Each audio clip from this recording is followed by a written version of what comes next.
Hello, my name is Joshua Taylor, and this is my lab report for Lab 1 charged tapes. Here's a table of contents. The purpose of this lab is to observe the interactions of two charged pieces of tape and determine how much excess charge is on one piece of tape. The models used to do so are both physical, with a charged tape system, and computational, with a system based on the physical experiment. The lab successfully determines the excess charge on one piece of tape to be positive 1.212 e to the negative 8 coulombs. The relevant equations and physics principles we'll need are given here.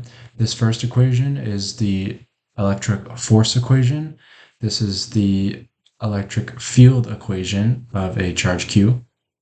This is the constant 1 over 4 pi epsilon naught. That's given as 9 times 10 to the 9th Newton meters squared over Coulomb squared. And we need to know that like charges repel while opposite charges attract. The force of gravity will also be necessary in this experiment, and it's given as negative mg in the y direction. The physical model using a piece of charged tape will be used, and that tape is suspended between two books for stability, and another piece of charged tape acts on that first piece. The computational model of the physical system in GlowScript is used, and it models the physically observed data. So for the experiment, the system is going to be tape B, the upper tape, and the surroundings are going to be everything else, including tape A, the tape below.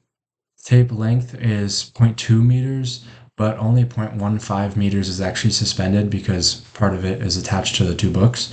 And so therefore the tape mass is 0.0002 kilograms, but effectively 0.00015 kilograms. The tape is given a positive charge. We know this from U-tape experiments where we took a piece of tape and ripped it off of another piece of tape quickly and saw that it was attracted to a negatively charged pen. So that's how we know that the tape has positive charge, and each piece of tape has an equal and equally distributed charge. That is an assumption that we are making.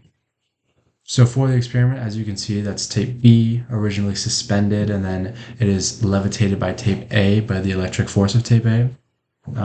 So yes, we charge the two pieces of tape, suspend one between two books, put the other charged tape below the suspended one, watch it repel, and so we see that the tape begins repelling when they are 0.03 meters apart, and using the given equations from the beginning, we found that the force of gravity was the same as the force of electric, and that was 0.00147 newtons. We know that the electric force and the gravitational force must be equal to each other because the tape is in equilibrium. It stops moving after the bottom tape repels it to a certain point. Using more of the given equations, we found that the charge on the piece of tape is 1.212 e negative 8 coulomb. Here is the code that I wrote to model this computationally. We have the constants written here, and then we calculate for the gravitational force and the electric force, calculate the charge on the upper tape, and then we model it and make objects to depict it. Once again, we're assuming some things. We're assuming that each piece of tape has a point object with equal charge, and we are ignoring air resistance in this code. So both the calculated tape charge based on the physical experiment and the computationally computed tape charge were nearly identical. If I go back, the computational tape charge was 1.21305 e to negative 8 coulomb, which is only a difference in the thousandths place, where the experimental physical charge was determined to be 1.212 coulomb. So very similar, and the extremely slight difference can be attributed to air resistance. Sources of error include the assumptions made of equally charged tapes centered in point systems or equally distributed, tape attraction to surrounding neutral objects, and the neglection of air resistance.